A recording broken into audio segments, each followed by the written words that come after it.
conocer la palabra de Dios, hay 4 textos bíblicos que para mí son bien claves en el libro de Romanos. Y yo creo que todos los creyentes deberíamos sabernos esos versos de memoria. El verso más clave, el que todo el mundo está de acuerdo, que es los versos claves, son el 16 y el 17 del capítulo 1. ¿Cómo dicen esos versos? Del Evangelio, porque es poder de Dios para salvación a todo aquel que cree, al judío primeramente y también al griego. Porque en el Evangelio, dice el 17, la justicia de Dios se revela por fe y para fe, como está escrito, mas el justo por la fe vivirá. Yo creo que todos los escritores y estudiosos del libro romano están de acuerdo que esos 2 versos son los 2 versos claves del libro. Prácticamente todo el libro se desarrolla en base a esos 2 versos. A eso hay que añadir el capítulo 5, el verso 1, que también da en la clave del verso del libro. ¿Cómo dice ahí?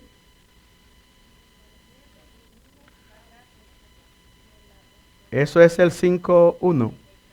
Capítulo 5, verso 1. Justificado pues por la fe, tenemos paz para con Dios por medio de nuestro Señor Jesucristo. No se puede quedar fuera. Capítulo 3, verso 23 y 24. Por cuanto todos pecaron y están destituidos de la gloria de Dios, siendo justificados gratuitamente por su gracia, mediante la redención que es en Cristo Jesús. Del mismo modo, capítulo 6, verso 23.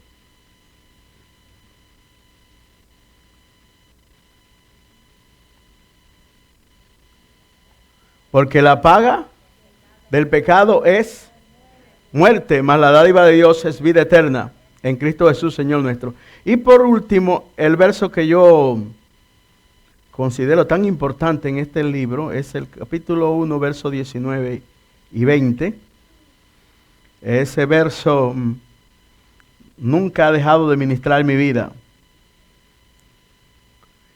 Y generalmente a las personas que damos clases de bautismo, le pedimos que se lo aprendan de memoria y que nos den una explicación lógica y razonable de ese verso. ¿Cómo dice?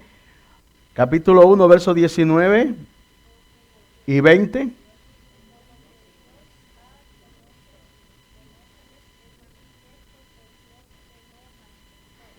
Ajá.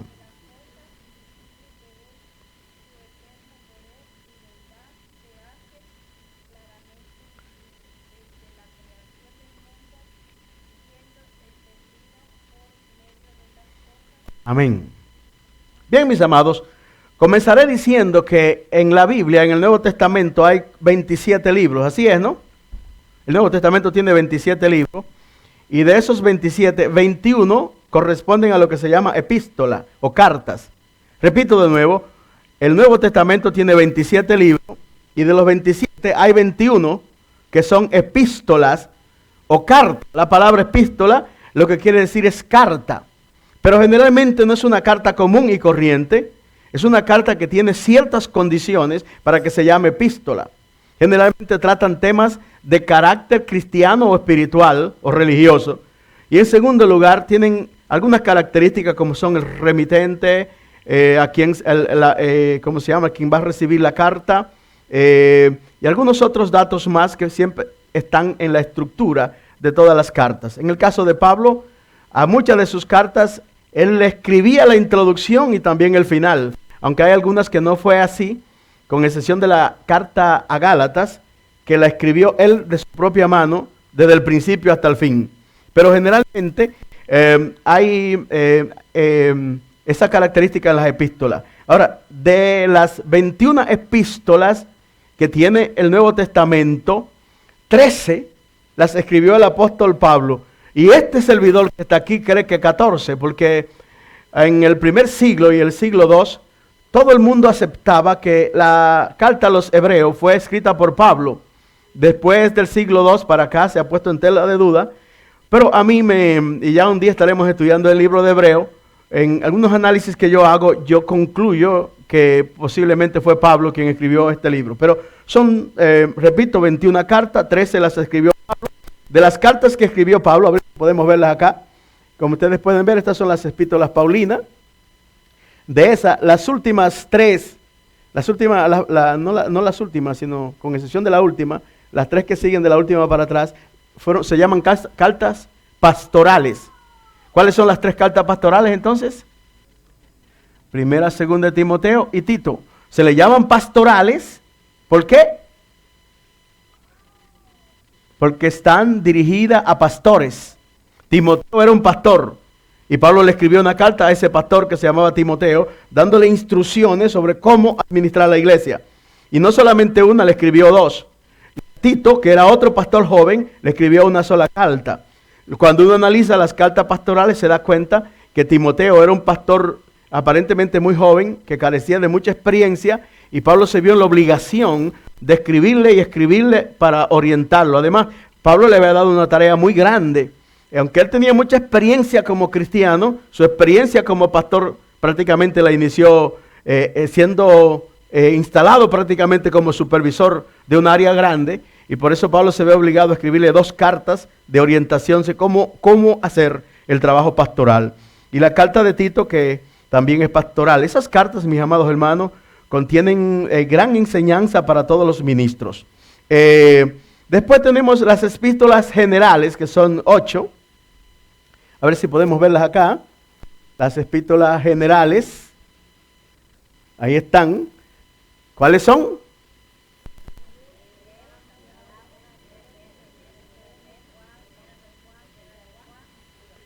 ¿Por qué se le llaman generales a estas epístolas? A ver.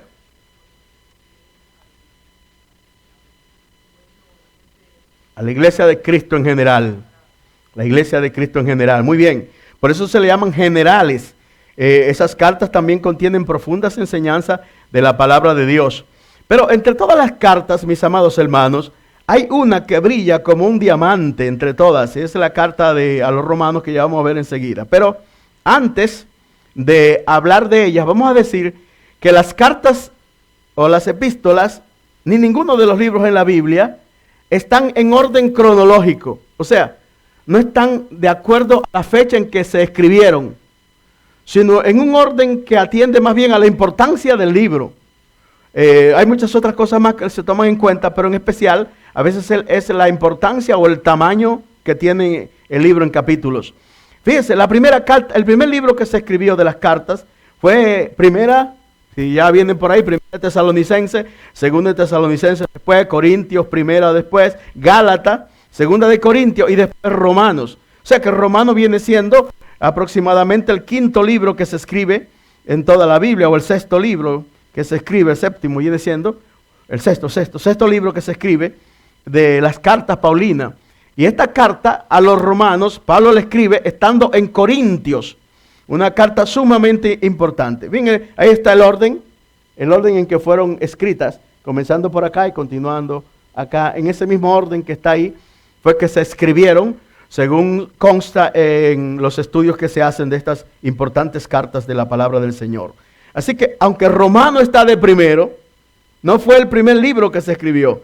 Y podría decir que Primera de Tesalonicense es el primer libro del Nuevo Testamento que se escribe. Primero que Mateo, primero que Marco, primero que Lucas, primero que cualquiera de los otros libros del Nuevo Testamento, se escribió Primera de Tesalonicense.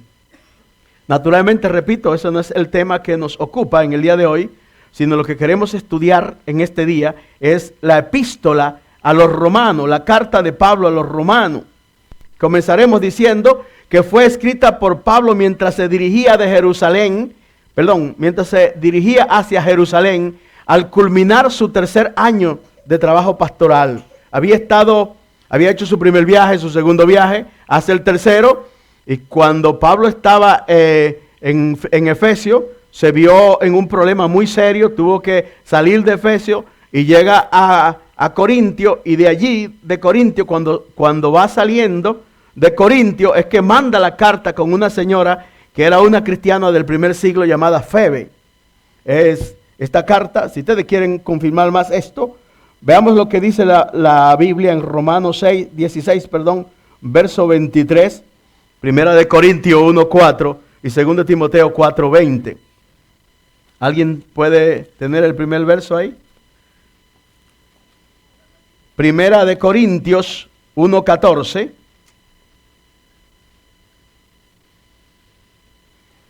Primera de Corintios 1:14. Y aquí dice la palabra de Dios: doy gracia de Dios, a Dios, de que a ninguno de vosotros he bautizado, sino a Crispo y a Gallo. ¿Qué nombrecito tenían esos dos hermanos, verdad? Crispo y Gallo. ¿Y eran de qué iglesia eran ellos? De la iglesia de Corintio. Y Pablo dice: yo doy gracias a Dios de que yo no he bautizado a nadie de esa iglesia de Corintio, sino a estos dos nada más. ¿Por qué el apóstol dice esto?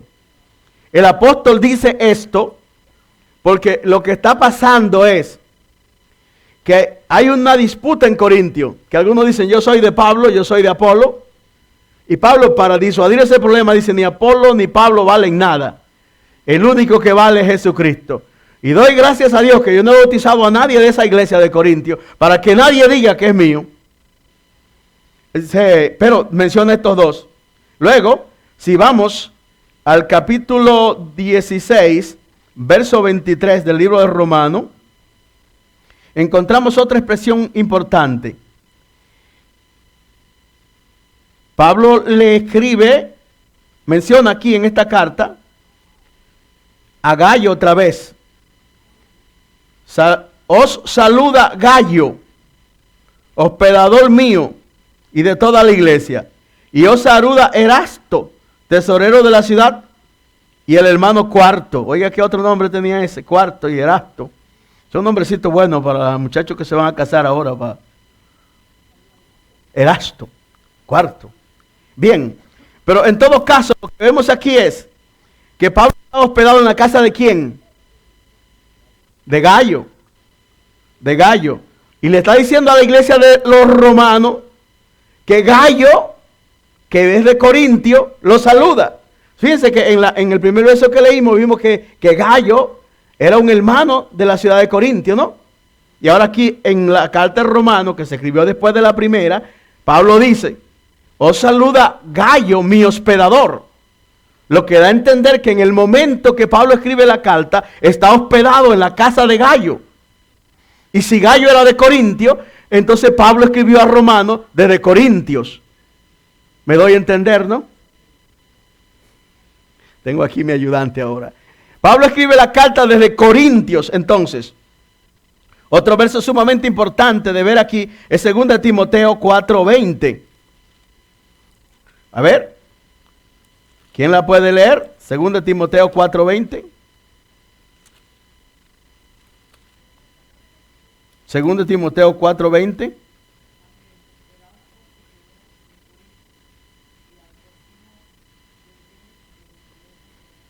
Cuando Pablo escribe esta carta a Tito, le está diciendo: Erasto se quedó en Corintio. Pero en el verso que leímos anterior, menciona a Erasto como que está en Corintio, saludando a los hermanos de Roma a través de Pablo. O sea, esos versos nos hacen llegar a la conclusión de que esta importante carta fue escrita por el apóstol Pablo desde Roma y que fue escrita en el tercer viaje misionero de Pablo mientras se dirigía a Jerusalén. ¿Se recuerdan ustedes que Pablo concluye su tercer viaje llegando a Jerusalén, pero en un viaje que ya todo el mundo le decía: te van a tomar prisionero en Jerusalén y te van a pasar muchas cosas en Jerusalén? Pero no obstante eso, el apóstol Pablo dice: yo estoy dispuesto a morir si es necesario, pero voy para Jerusalén. Alguien me preguntó un día: ¿será que Pablo desobedeció a la dirección del Espíritu Santo, habiendo estado advertido de que si iba a Jerusalén lo tomaban preso, siempre fue a Jerusalén? Pero no es que Pablo fue desobediente. Nadie le dijo a Pablo: dice el Señor que no vaya a Jerusalén. Nadie le dijo eso. Lo que le dijeron a él es: te van a hacer prisionero en Jerusalén. Y Pablo sabía que corría riesgo, pero lo da por dos razones. Jerusalén estaba pasando una crisis económica tremenda, Y Pablo había levantado una ofrenda en este tercer viaje, especialmente en los hermanos del Asia Menor, para llevarlo a los hermanos de Jerusalén y ayudarlos a paliar un poco el hambre que estaban pasando. Entonces, esa es una de las razones que lo lleva a Jerusalén. Y fíjense que cuando se trata de dinero, los cristianos tenemos que tratar de ser pulcros. Toda iglesia tiene el deber de informar, por lo menos, aunque sea una vez al año, cómo fue la finanza de la iglesia, cómo estuvo la finanza de la iglesia, para que todo el mundo sepa qué se hizo con el dinero que se dio en la iglesia. Es verdad que usted no lo da para que a usted estén dándole tanta cuenta, pero es un deber de la iglesia dar cuenta del dinero que recibe. Y si recuerdan, aquí lo hicimos y respondimos a todas las preguntas. El señor tesorero respondió a todas las preguntas que se hicieron en el mes de enero, por ahí, o febrero, dando cuenta de cómo fue el movimiento del año, porque a fin de cuentas el pastor ni el tesorero son los dueños de ese dinero, sencillamente son los que administran el dinero y se supone que lo hagan para el bien de la iglesia. Entonces Pablo tenía un dinero para llevarlo a Jerusalén, y Pablo no quería que alguien fuera a tomar su nombre diciendo, le dimos el dinero y él no lo llevó, sino él hacía ese viaje por eso. Lo segundo es que la unidad de la iglesia acabando de nacer estaba en peligro. Los judíos se habían vuelto acérrimos enemigos de Pablo. Y Pablo entiende que ese último viaje de él a Jerusalén va a servir para unir la iglesia y para destruir el mito que había, el embuste que se había propagado de que Pablo estaba enseñando una doctrina en contra de los judíos, en contra de la ley de Moisés y en contra del templo. Por eso es que él arriesga su vida para ir a Jerusalén. Y llega a Jerusalén, en capítulo 21 de Hechos, y en ese viaje que va de camino, cuando está en Corintios, ya casi salpando de Corintios, es que le entrega la carta a Febe, para que Febe, que era misionera de Cencrea, en Cencrea era el puerto último que Pablo estuvo en Corintios antes de llegar a Roma, y ella estaba ahí, había una iglesia en la casa de ella, Febe, y Febe va para Roma, y Pablo manda la carta con ella para Roma, y recomienda que la reciban bien, porque es una persona que ha servido muy bien a la obra de Dios. Algunas curiosidades de la carta de los romanos. Primero, ¿tiene cuántos capítulos? 16 capítulos. ¿Cuántos versos? 433 versos tiene el libro. Y el capítulo más corto es el capítulo 13, que nada más tiene 13 versos.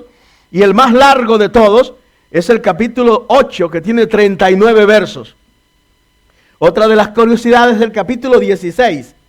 Tiene una larga lista de personas a quienes Pablo le expresa gratitud o reconocimiento. Y eso es una lección para nosotros. Creo que toda la persona que merece reconocimiento, es bueno que uno se lo dé, o que merece una mención especial. Por eso Pablo dedica el capítulo 16 casi completo a mencionar los nombres de varias personas. Esta carta a los romanos es sumamente importante. Aunque Pablo nunca había ido a Roma, tenía deseo de ir a Roma. Porque la iglesia romana aparentemente nace con un grupo de cristianos que recibe la experiencia de Pentecostés, Hechos 2:10. Menciona hermanos de Roma que estaban allí el día de Pentecostés, que luego llegan a Roma y fundan la iglesia en Roma. Posteriormente Pablo hace que Priscila y Aquila vayan a Roma. Priscila y Aquila eran dos siervos del Señor bien maduros en la fe. Y Pablo hace que vayan a Roma para que en Roma instruyan más a las personas en el Evangelio. Ahora, ¿por qué Pablo escribe esta carta? Indiscutiblemente que Roma estaba en peligro también. ¿Por qué estaría Roma en peligro, los creyentes de Roma? ¿Por qué es religión? ¿Qué religión los perseguía? Y los trataba de hacer volver a la creencia antigua. El judaísmo. Toda la iglesia del siglo I, la iglesia cristiana del siglo I, recibió una presión increíble de los judíos en Jerusalén y en el mundo entero. Por eso Pablo se ve obligado a escribir carta tras carta, poniendo en claro cuáles son los principios de la fe. Tal vez la iglesia se vio más aprisionada de toda por por el judaísmo, ¿cuál sería? La de Galacia, la de Gálata. Por eso usted ve en la carta de Gálata, en un momento Pablo le dice a los Gálatas: oh Gálata insensato, ¿quién os fascinó para que después de haber conocido la gracia se vuelvan a la ley? Y le dice: todo aquel que no puede cumplir toda la ley y falla en uno de solo de los mandamientos de la ley, se vuelve maldito. Le cae un problema encima. Se vuelve anatema, dice, con solamente fallar a uno solo de los mandamientos de la ley. Pablo es fuerte con los Gálatas, un lenguaje bien duro, pero con Romanos no es así. Yo creo que quizás se debe, primero, a que Pablo nunca había ido a Roma, y esos hermanos de Roma, aunque hay una lista grande de hermanos que lo conocen y tienen amistad con él, según lo que uno ve en el capítulo, ¿cuál? A ver, el 16. Según lo que uno ve en el capítulo 16, Pablo tiene una cantidad de amistades en Roma, pero nunca había ido a Roma. Por eso no se siente la misma confianza de hablarle a la iglesia de Roma que a los de Gálatas, que los estableció él. Es como si yo voy a predicar a la iglesia de allí, de Emanuel. No voy a predicar, no voy a sentir la misma confianza que la iglesia de Carol City. Aunque el evangelio es el mismo, pero aquí yo me siento en confianza de hablar fuerte, ¿verdad? Pero allí no. Allí tengo que saber cómo predico, aunque es el evangelio el mismo. De todas maneras, eso es lo que hace Pablo. Sabe que la iglesia de Roma no la fundó él y sabe que tiene problemas, pero al mismo tiempo hay algo. La iglesia, la carta de Gálata y la de Roma, a Romanos, se parecen bastante. Pregunto de nuevo, ¿cuáles son las dos cartas que más se parecen en toda la Biblia? Gálata y Romanos. Alguien ha dicho que Romanos es una ampliación de los conceptos que Pablo trató en Gálata. ¿Me entiende usted? Cuando Pablo le escribe a Gálata, quiere exponer la esencia del evangelio de manera resumida. En Gálata, en Romano, está esa misma exposición, mucho más ampliada, mucho más específica. Es una versión corregida y ampliada de la carta de Gálata. O sea, Romano es una versión ampliada y corregida de la carta de Gálata. ¿Se entiende eso que dije, no? No lo dije en inglés, ¿no? Es una ampliación y una corrección de la carta de Gálata. Y ya Pablo, recuérdense, Pablo escribe a Gálata, casi iniciando su ministerio. Pero a Romano lo escribe ya casi cuando el hombre está bien maduro en el ministerio. Ahora él se siente en la obligación de escribir un tratado bien completo de lo que es la esencia del evangelio. Se propone resumir en 16 capítulos, yo diría en 14 capítulos, todo lo que es el contenido fuerte del evangelio. Por eso Romano es un libro por la forma como trata todo lo que es la esencia del evangelio. Martín Lutero dijo de esa epístola, ¿qué fue lo que dijo? Martín Lutero dijo eso que dice ahí. ¿Alguien lo puede leer?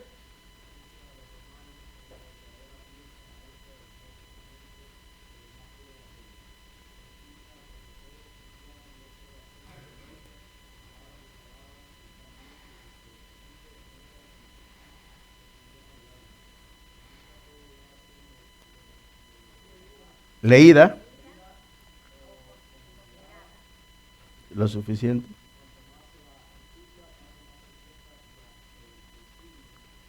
Una pregunta. ¿Está usted de acuerdo con lo que dice Martín Lutero ahí? ¿Seguro? ¿Me están diciendo amén? ¿Cuántos dicen amén? Tenga cuidado, se está poniendo un compromiso usted ahí. ¿Qué es lo que dice Martín Lutero ahí? Romano es la verdadera pieza maestra del Nuevo Testamento y el más puro evangelio. Hasta ahí no hay problema. Ahora, la segunda oración, ¿qué es lo que dice él?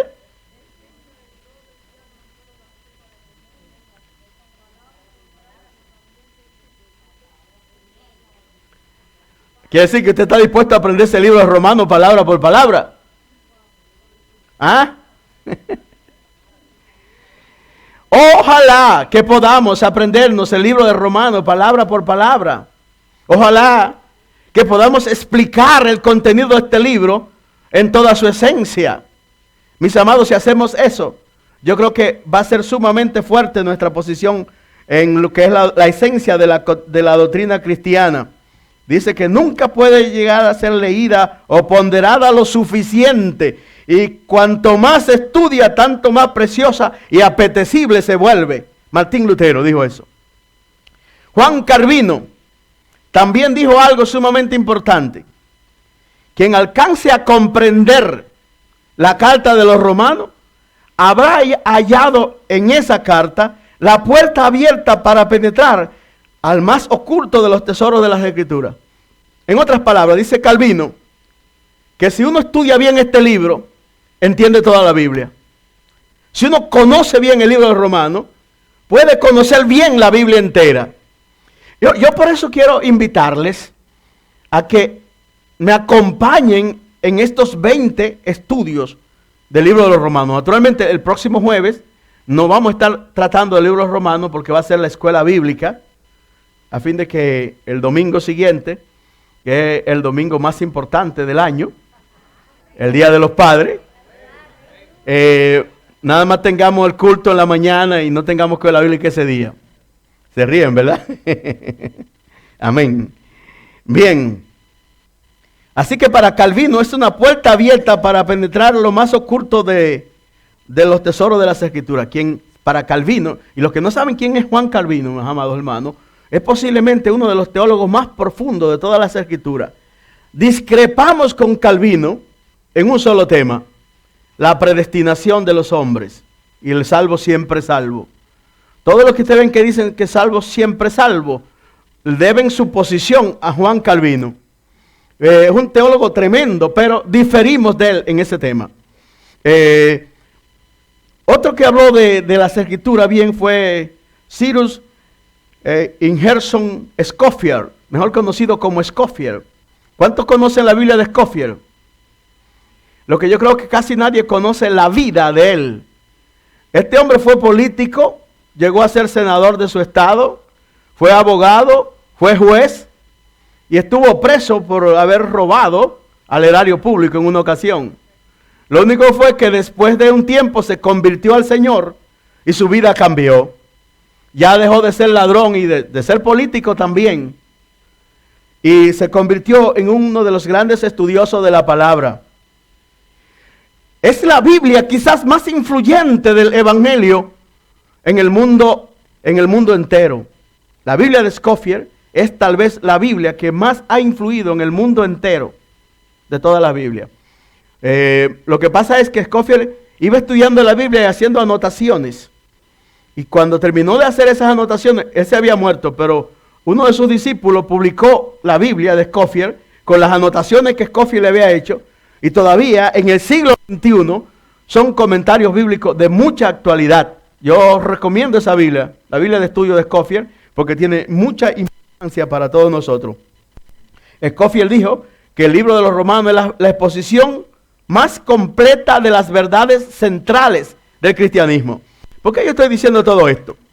Lo que yo estoy diciendo aquí es, con esto, que yo quiero que usted no me deje solo, porque yo quisiera ver a una iglesia sólida en la palabra, y voy a hacer todo lo que esté a mi alcance por dar lo mejor en estos estudios.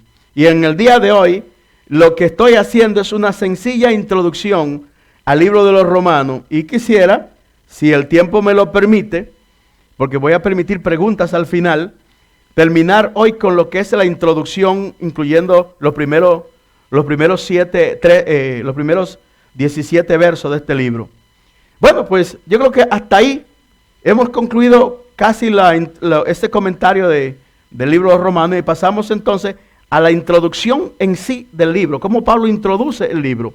Pero antes de llegar a esa introducción, voy a decir que cuando uno va a estudiar el libro de Romanos, lo puede dividir en dos grandes bloques. ¿En cuántos bloques o secciones? En dos secciones. ¿Cuáles son esas secciones? La primera sección, sección doctrinal. Y la segunda sección, sección práctica del Evangelio. Del capítulo 1 hasta el capítulo 11, lo que Pablo trata ahí es pura doctrina cristiana. Pura doctrina cristiana. Ahí está el plan de salvación, la salvación por fe, la justificación, la gracia. Es un tratado bien amplio que le aseguro que si usted y yo le dedicamos buen tiempo, no vamos a hacer lo mismo al terminar este estudio. Ahora, del capítulo 12 hasta el 16, lo que trata son, dijimos, de principios prácticos. Así que en esta carta vamos a ver la culpabilidad universal del hombre, tanto judío como gentil ante Dios. O sea, que ni el judío ni el gentil está salvo si no acepta a Cristo. O sea, todos somos culpables. Eso es lo que dice el primer capítulo hasta el 3. Que todos somos culpables delante de Dios. Amén. Judío y no judío. Ahora, el capítulo 3, del verso 21 hasta el 31, habla de cómo Dios ha provisto un método de salvación para el hombre. El método de salvación del Antiguo Testamento es muy diferente al del Nuevo. ¿En qué consistía el método de salvación del Antiguo Testamento? Sacrificio, no personal, sino del animal. Ah, qué bueno así, ¿no? Yo peco y el animal muere por mí. Ajá. Ahora, del capítulo 3, del verso 21 hasta el 23, está diciendo, no, ahora hay una nueva manera de los pecados ser perdonados. Y es que hubo uno que murió por los hombres. Un hombre nos introdujo en el pecado, se llamaba Adán. Y es justo entonces que otro hombre tenga la capacidad de sacarnos del pecado. Se llama Cristo o segundo Adán. Es el único libro de la Biblia que introduce de una manera tan clara ese asunto de la justificación y de cómo Dios es justo al perdonarle los pecados a los hombres. No está tolerando el pecado, sino que hizo que alguien pagara el pecado de toda la humanidad. O sea, no es que te perdoné sin tomar en cuenta que eres un pecador, no es que hubo alguien que pagó. Es algo tremendo esto, un análisis que nos va a hacer entender mucho mejor lo que es la salvación por fe. Luego, el capítulo 4 utiliza a Abraham como un modo de ilustrar lo que es la salvación por fe. Que aún en el Antiguo Testamento, la salvación no era por obra, sino por fe. Eso es lo que quiere demostrar en el capítulo 4. En el capítulo 5 habla de que hay uno que consuma o paga por nosotros toda la culpa del pecado. Por eso dice, justificado pues por la fe tenemos paz para con Dios por medio de nuestro Señor Jesucristo. Capítulo 5, verso 1. El alcance de la salvación. También está ahí el don gratuito de Dios. En fin, hay varios subtemas, 2 divisiones grandes y aproximadamente 12 subtemas para esas dos divisiones grandes del libro de los Romanos. Siempre me ha llamado a mí mucho la atención cómo termina el libro. El último verso, que es el 16, verso 27. Fiel es Dios, por el cual fuisteis llamados a la comunión. Perdón, estoy leyendo mal yo. Dice este verso: al único sabio Dios sea gloria mediante Jesucristo para siempre. Así concluye esta importante carta. Veamos algunas cosas, hermanos, ahora generales. El tema central de esta carta es el plan de salvación. Usted podría decir de otra manera, el tema central de esta carta es la justificación, sería lo mismo. Otro podrá decir salvación por gracia, otro podrá llamarle el evangelio de Dios. Pero en definitiva, el tema central del libro de Romanos es la justificación del hombre mediante el sacrificio de Cristo en la cruz del Calvario. Eso nos va a hacer ver varios temas, como son el perdón, la redención, la adopción, la santificación, la justificación. Son temas sumamente importantes. Entre ellos hay 5 tópicos que cuando los tratemos tenemos que entrar bien a fondo, porque son sumamente esenciales para que comprendamos a plenitud lo que Dios ha hecho por nosotros a través de Cristo. Versículo clave, ya lo vimos. Palabra clave, justicia.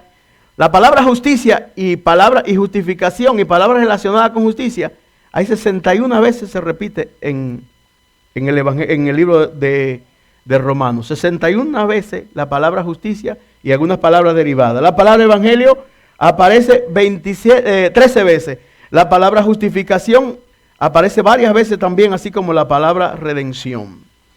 Bien, yo creo que me voy a quedar ahí. Y voy a dejar el tema de la introducción, los primeros 17 versos de, del capítulo 1, porque hay 20 cosas que ver y yo quiero dejarlo hasta ahí, pero quisiera permitir entonces cualquier pregunta o cualquier exposición que pueda surgir en este momento. ¿Pregunta? Ajá.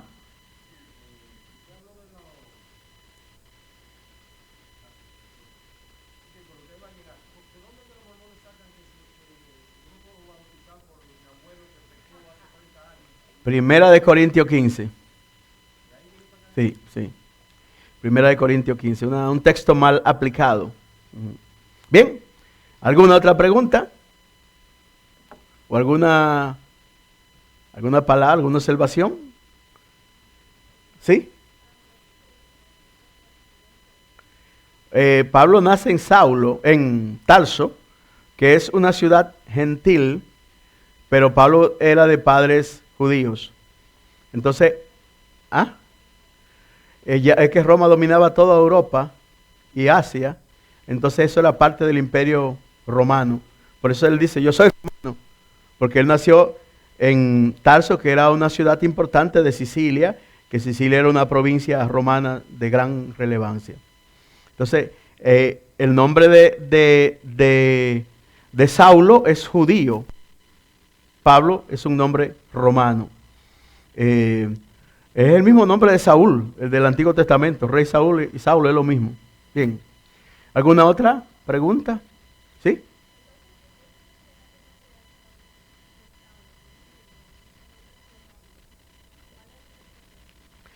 Yo creo que el propio Pablo es quien más utiliza el nombre de Pablo en sus cartas, porque sus cartas no están dirigidas a los judíos, sino a los griegos y los romanos que estaban más familiarizados con ese nombre.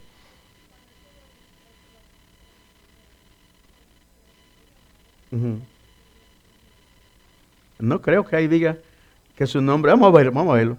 Vamos a ver, Hechos capítulo 9. Me parece que no es ahí que se le llama a Pablo, ¿no? Ahí se le llama Saulo, Saulo, ¿por qué me persigues? Duras cosas te dan cosas contra el aguijón. Pero a diferencia de Pedro, que el Señor le cambió el nombre a Pedro, pero a Pablo no se registra que se le haya, que yo sepa, tal vez esté equivocado. Capítulo 9 del libro de Hechos es donde Pablo tiene el encuentro con el Señor Jesucristo, pero ahí no se registra, creo yo, que se le cambie el nombre, ¿no?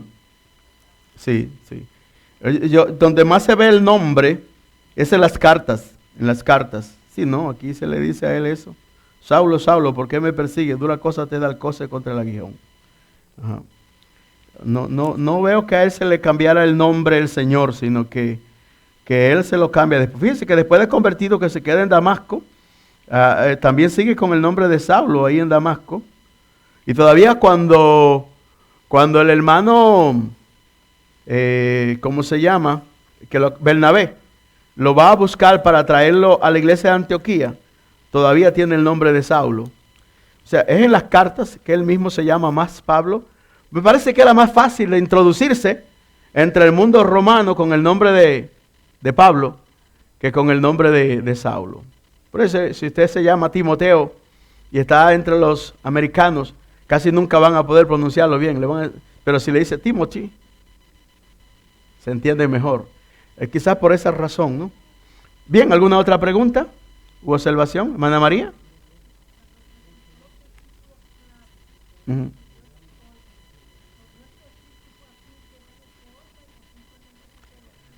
No, yo creo que el orden sería, el primer versículo clave sería capítulo 1, versos 16 y 17.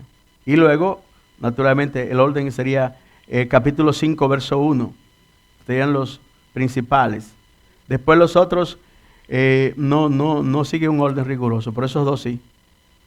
Porque creo que son los que expresan la esencia de la carta. Desde el mismo principio, Pablo está hablando del Evangelio. Y sumamente importante, porque para Pablo todo se reduce al Evangelio de Dios. Le llama a veces el Evangelio de Dios y a veces le llama el Evangelio de Cristo. ¿Alguna otra pregunta más u observación? ¿Ah?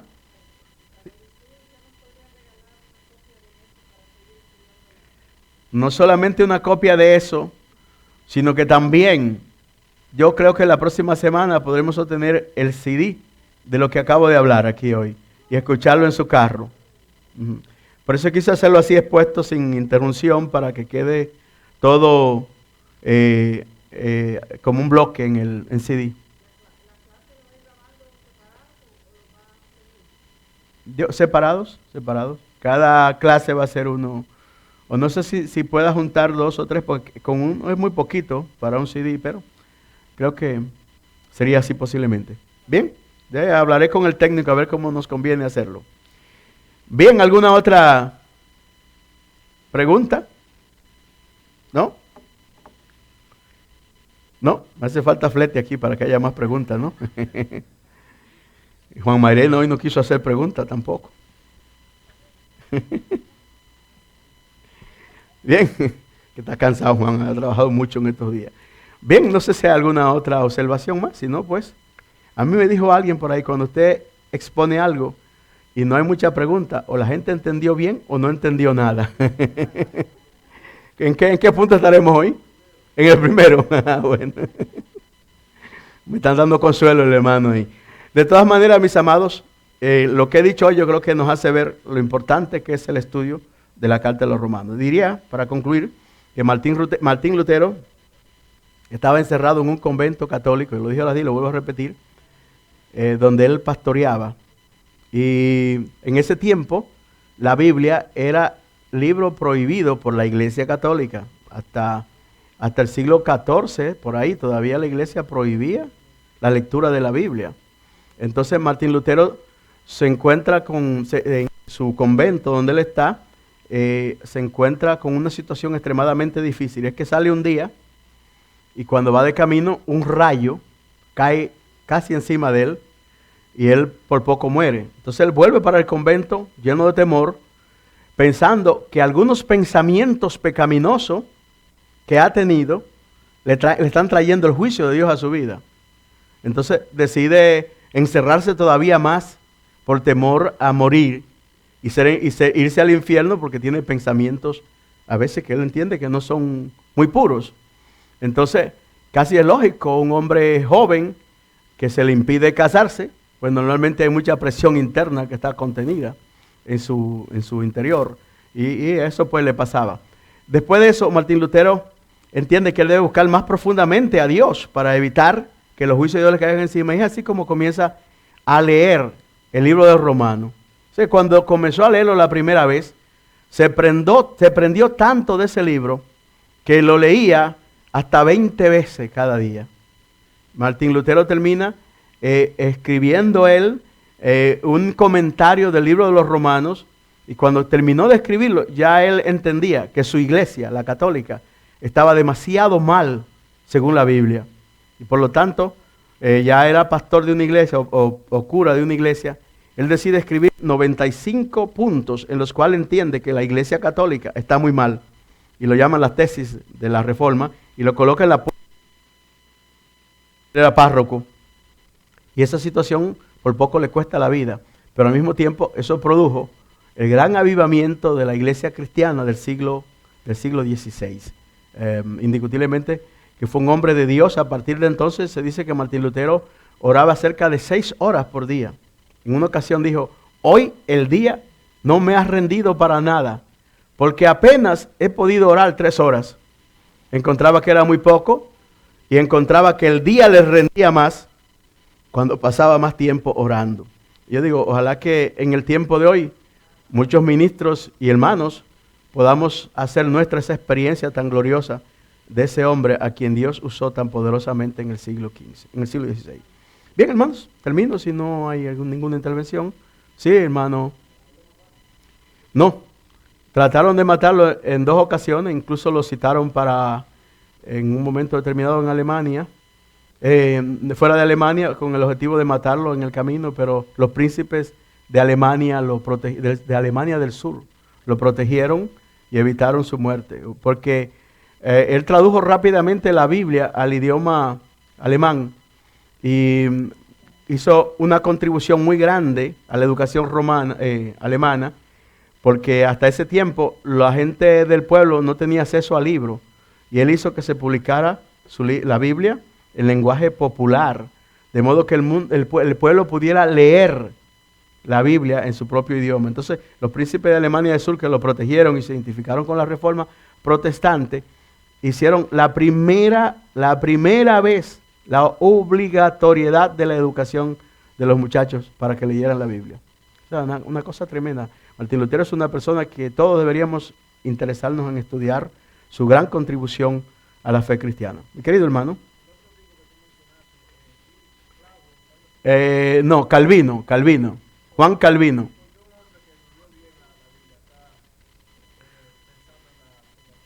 Salvación, salvo siempre salvo siempre salvo. Bueno, ese es un tema extremadamente delicado de todos los tiempos. La predestinación y la de la soberanía de Dios son temas de profundidad teológica. Y si uno no se dispone a analizar bien toda la Biblia, puede concluir igual que Martín Lutero, que Juan Calvino, porque hay varios versos de la Biblia que parecen apoyarlo. O sea, un tema bien delicado y de mucha controversia. En este momento, siglo XXI, los calvinistas se han levantado con una fuerza tremenda en diferentes partes del mundo, evangelizando a los evangélicos, para hacerle entender que la doctrina de ellos, de los salvos siempre salvos.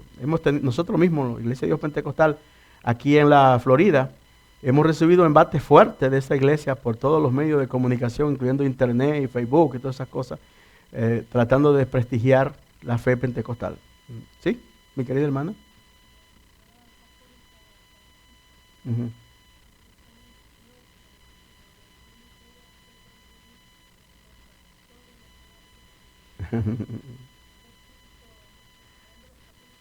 No, no. Todo el que diga eso no conoce la historia o está tergiversándola. Sí, sí. Martín Lutero le estaba parado ante un juicio y le preguntaron, ¿se retracta usted de todo lo que él dijo, lo que dijo? Y entonces el juez dijo rápidamente, el acusado se retracta. Y Martín se levantó enseguida y dijo, yo protesto. Por eso nos llaman protestantes. Y entonces a Martín Lutero lo iban a condenar a ese juicio, si no es porque los príncipes alemanes del sur se levantan. Entonces, él protestó una tergiversación que quiso hacer uno de los que estaban acusándole. De ahí sale lo de protestante para todos nosotros. Así que no se retractó nunca, murió como un hombre fiel y fervoroso. Incluso todavía existe la iglesia reformada, que es esencialmente nace del siglo XV. Y vamos a decir que, aunque yo creo y puedo demostrar con la historia que siempre ha habido evangélicos pentecostales a lo largo desde el siglo I hasta el siglo XXI, pero Martín Lutero tuvo que ver mucho con que la iglesia cristiana resurgiera fuera del catolicismo. Sí. ¿Ah? ¿Algo más? Si no, termino ahora sí. Que yo dije que después que diga que terminé, más preguntas. Así que una última oportunidad. ¿No hay preguntas? Pues terminamos aquí. Una vez más, Dios les bendiga a todos. Yo creo que ustedes son unos valientes porque estaba bien nublado en el día de hoy, pero ustedes no se doblan por la lluvia y vinieron a adorar al Señor. Les agradezco si cada jueves me acompañan. Les prometo que voy a hacer todo lo que esté a mi alcance por traerles algo que quizá ni tan fácil los encuentren en el instituto, porque vamos a hacer todo el esfuerzo por lo mejor que podamos para estos estudios. Rafael. ¿Cómo no? Ajá. Perfecto.